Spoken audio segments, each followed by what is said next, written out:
Hi guys, it's Miss Kim, and this is Louie.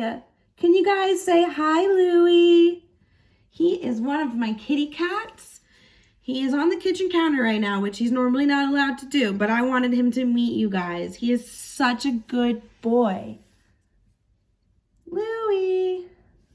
He wants to play right now, so we'll let him go run around. Well, I have missed you guys. I'm sorry that you have not seen a video from me in a couple of weeks. Things were a little hectic on my end. I hope everyone is doing perfectly well. And here we go. This is a longer book. So hopefully you can stick around and listen to the whole thing. You could always pause halfway through and finish listening later. This was one of my favorite stories when I was a little girl. And they made a movie too when I was very young. So the movie's pretty old now. But it's called The Secret Garden. It's written by Frances Hodgkin Burnett, retold by Saviour Pirotta. I don't think I'm saying those names correctly, so I apologize. But written by, as we know, means that's the author. They wrote the story, they wrote down all of the words and put it into a book, and it was retold by someone. So that means someone maybe changed the original story a little bit, added to it, put their own twist on it, but they used somebody else's original work to do that. And then, of course, we always want to give credit to the illustrator who drew all these beautiful pictures, and that would be Alessandra Fusi. So I'm going to start from the front of the book. I'm going to read it down here, and then I'll hold it up and show you guys the pictures, okay? All right, here we go. No one seemed to like 9-year-old Mary Leno, not even her own parents. Mary was always in a foul mood. They lived together in India. Wow, guys, India's really far away. That's pretty cool and exciting. I have a best friend that lived in India for 10 years. 10 years. She's back now, so I'm glad. Back to the story. Mary woke up one morning to find a strange woman in her room. "Where is my nanny?" screamed Mary. The strange woman ran away. Then the door opened and 2 Englishmen stepped in. "Why will no one come?" Mary shrieked. "There is no one left to come," said one of the Englishmen. Mary's nanny and her parents had both died of a frightful disease. Mary could no longer stay in India. That's really sad, guys. Very sad. She would have to go and live with her uncle, Mr. Craven, in Misselthwaite Manor in England. See, here's Mary. She looks pretty upset. This is the woman that came in, and the 2 Englishmen. See, there's 1, 2.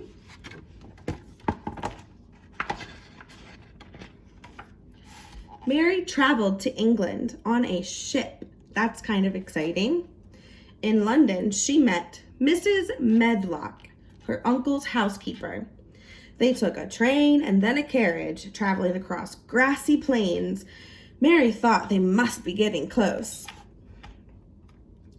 "What is my uncle like?" she asked. "He has a crooked back, and that has made him very sour," Mrs. Medlock answered. At last, a forbidding house loomed before them. Misselthwaite Manor. A butler rushed out to meet them. "Excuse me." "Please take her straight to her room, Mrs. Medlock," he said. "Mr. Craven is preparing to travel again." Mrs. Medlock marched Mary through a maze of corridors. At last, she opened the door to a small room. Dinner was laid out on the table. "You're to stay in here," said Mrs. Medlock. "Your uncle won't bother you because he's going away." Mary scowled at the food. She felt more miserable than ever. I'm going to show you the pictures. That's sad that she feels miserable, guys. Miserable is a very intense feeling of sadness and being upset and unhappy. Maybe there's something that you can say to Mary that'll make her feel better. You can say, I'm sorry. I hope things get better. You can tell her she has beautiful blonde hair, huh? Giving people compliments helps them feel better sometimes. When Mary woke up the next morning, there was another girl in her room. Who are you? Demanded Mary. I'm Martha, miss, said the girl. I brought you your breakfast. You should go and play outside. It's beautiful today. My brother Dickon is always going out on the moor. He's good with animals. Is Dickon? He's tamed all sorts. Mary was intrigued by Dickon. She thought it must be wonderful to be able to tame wild animals. Go and look at the gardens, said Martha. There's many of them. There's a secret garden, too. Master Craven locked the door a long time ago and threw away the key.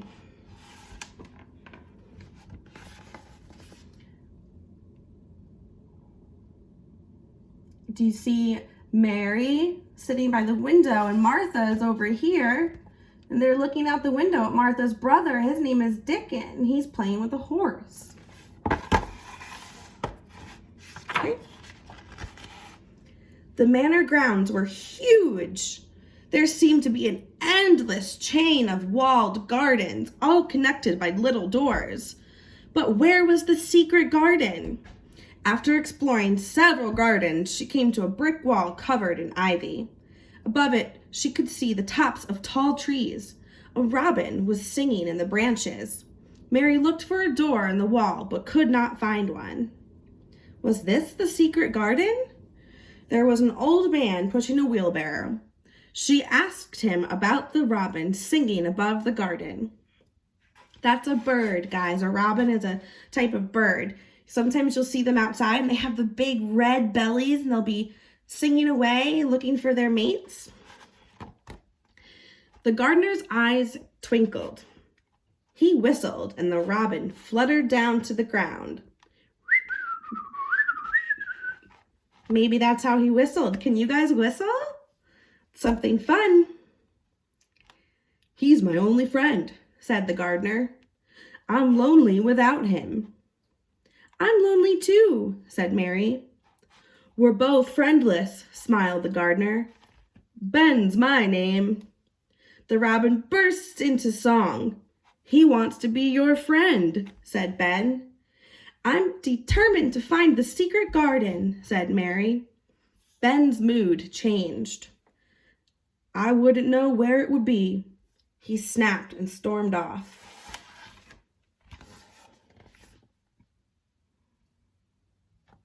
Here's the gardener. He's working on planting things. Here's the big wall with the brick wall, with the ivy.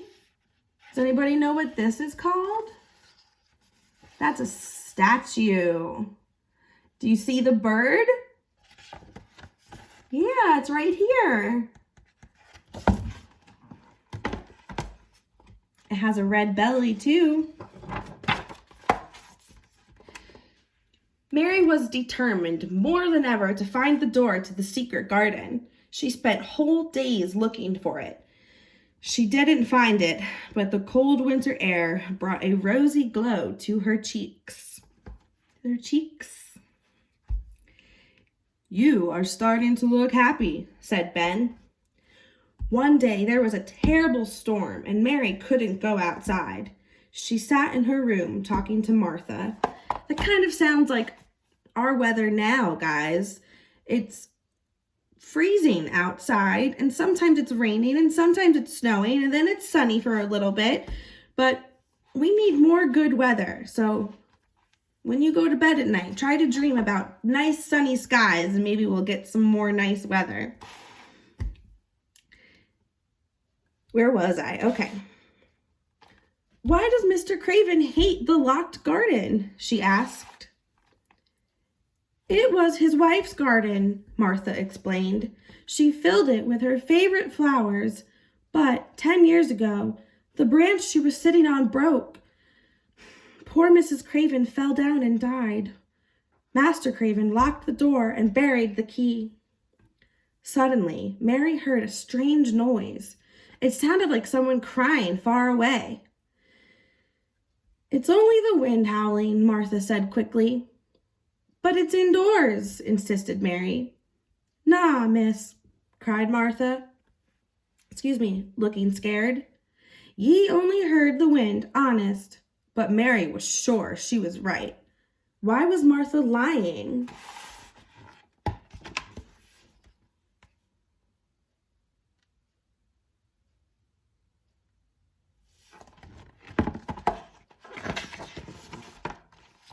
That night, she heard that awful wailing sound again. She was sure it was someone crying. The next morning, it was still raining. Once again, Mary could not go outside. Who was crying? Mary decided to explore.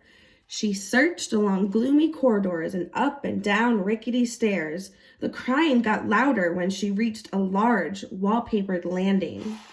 Suddenly, a door opened and Mrs. Medlock appeared. "What are you doing here?" she growled. "Get back to your room right away." Here she is, going up and down the stairs, trying to find out what's going on. She thinks she hears someone crying, and I bet she wants to make sure they're okay. If someone's crying, we want to help them, see if we can make them feel better. That afternoon, the sky cleared and Mary went out. She spotted the robin in a tree. He hopped down and pecked at the soil with his beak. Mary came closer to see what he'd found. It was a key, half buried in the earth. Was it the key to the secret garden? "Please," she whispered to the robin, "show me the way in." The robin hopped onto the wall. Just then, a big gust of wind blew and the ivy parted like a curtain. Mary caught a glimpse of a door behind it. She pushed aside the ivy and inserted the key into the lock. It was stiff, but it turned. Her heart beating fast, Mary pushed open the door and stepped through. She had found the secret garden. See, look, if you look here on the wall, there's a little hidden door, and there's the lock where she put her key. I see the bird too. There's the robin. Mary looked around in awe. The trees and bushes seemed to be dead, and the ground frozen, but there was a magic in the air just the same. "I shall come here every day," she said. "It will be my own special garden." Look how pretty. There's steps walking down. There's a big statue. Looks like there's a little pond. It's pretty nice, huh? Mary was bursting to tell Martha about the secret garden, but she did not dare. What if someone stopped her from going in again? Instead, she said, "I wish I had some seeds and a spade." "Dickon will get them for ye," said Martha. A few days later, Mary spotted a boy sitting under a tree. He was playing a pipe with 2 rabbits at his knee. A squirrel sat listening to the music in a branch overhead. "I'm Dickon," he said. "I've brought the spade and seeds." He had such a kind face that Mary was sure she could trust him. "I'm using them in the secret garden," she said. "You found it?" Dickon gasped. "I've heard tell of it, but I never saw it." "I'll show it to you," said Mary. She led Dickon to the garden, and he looked around. "With a bit of work," he said, "this place could be full of flowers in the spring." So Mary made a new friend, and he's going to help her make the garden look all beautiful again. That's very nice. That's a good friendship, guys. That afternoon, Mrs. Medlock came to fetch Mary. "Mr. Craven is home from his travels. He wants to see you before he goes away again, she said, sounding astonished. Mr. Craven was much younger than Mary had expected, and his back wasn't at all crooked. Are they looking after you? He asked. Is there anything else you want? I wish I had a bit of earth to grow flowers in, said Mary timidly. You can choose any bit of land on my estate and make it your own, laughed Mr. Craven. I choose the secret garden, Mary said to herself. Now she truly felt that the hidden garden was her own special place. There's her uncle in his office.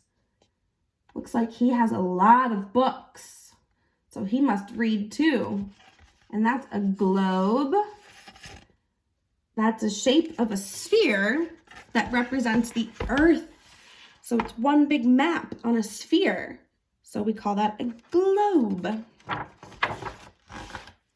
Mary and Dickon spent a lot of time in the secret garden, pruning and cleaning the ground for sowing. Leaves unfurled on the trees and shoots poked out of the dark soil.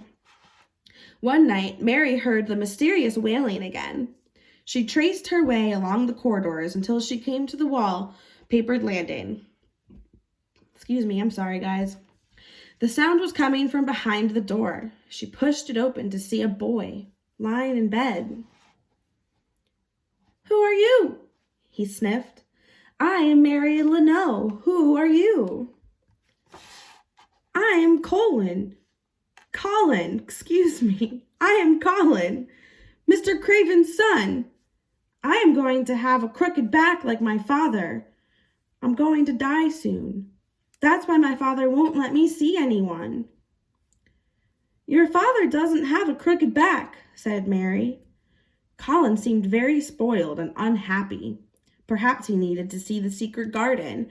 That would make him feel better. So here's Mary and Dickon trying to fix up the garden, making it look nice again. And then here's Mary when she opened the door and found the boy that had been crying. It seems like he's ill. His name is Colin.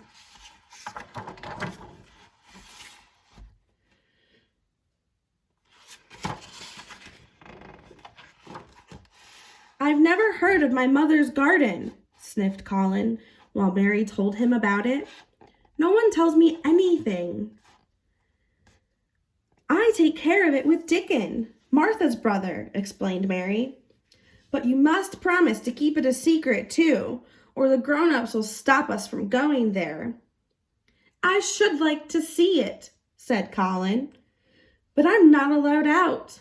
I cannot walk. Here's Colin in bed. There's Mary. Looks like she's going, shh, don't tell anybody our secret. And do you guys see what he also has in his room, just like his dad? A globe. That's pretty cool.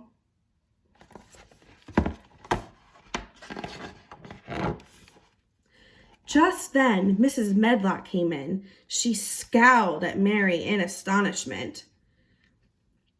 Don't you dare send her away, said Colin. She makes me feel better. After that, Mary was allowed to come see Colin every day. They talked about the garden and Dickon's pets. Then, one night, Mary was woken up by Martha banging on her door. Mrs. Medlock has sent for you, she cried. Master Colin is not doing well. Mary found Colin punching the pillow on his bed. Stop it, said Mary. You are not dying. People tell you that because it's what you want to hear. Colin calmed down. You must take me to the secret garden, he whispered. Perhaps if there's nothing wrong with me there, I shall live. Here's Mrs. Medlock. And there they are, all talking about him going to the garden to make him feel better. The next day, Dickon came into Colin's room. He put a lamb on Colin's lap. Colin stroked its warm fleece. "Oh, I must go to the secret garden and see creatures like this." While Mary kept a lookout, Dickon pushed Colin outside in his wheelchair. It was nearly spring, and the secret garden was full of flowers and birds. "I shall live," Colin whispered, falling under the garden's spell. "I shall live." Here he is petting the sheep. See, he's in his wheelchair. That's so that way he can get around since he can't walk. And then here they are in the garden. Look how good it looks, guys.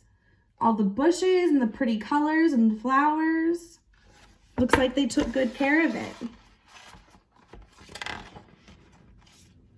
Spring turned to summer, and the secret garden grew even more beautiful. Mary turned brown as a nut working in the sunshine, and Colin grew stronger. She turned brown, guys, because she probably wasn't wearing sunscreen. It's good to wear sunscreen when we're outside so that way our skin doesn't get burnt.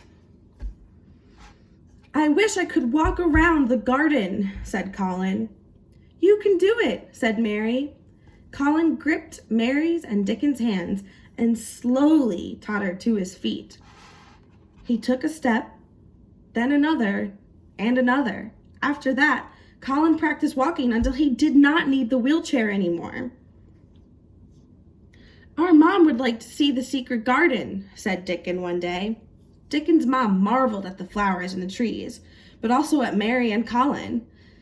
That night, she wrote Mr. Craven a letter, telling him to come back very quickly to see the children for himself.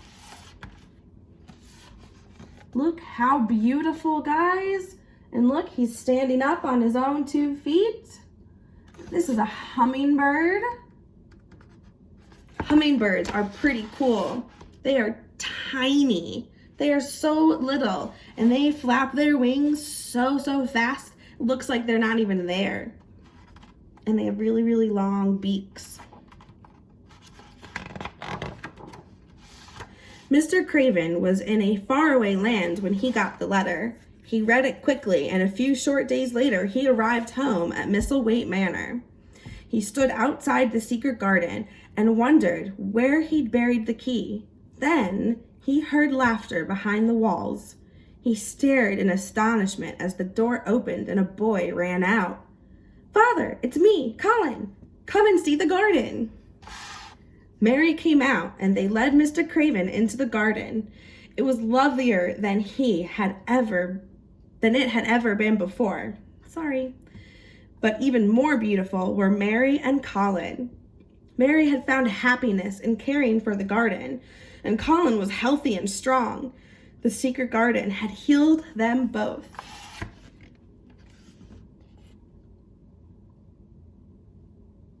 Look how happy they are.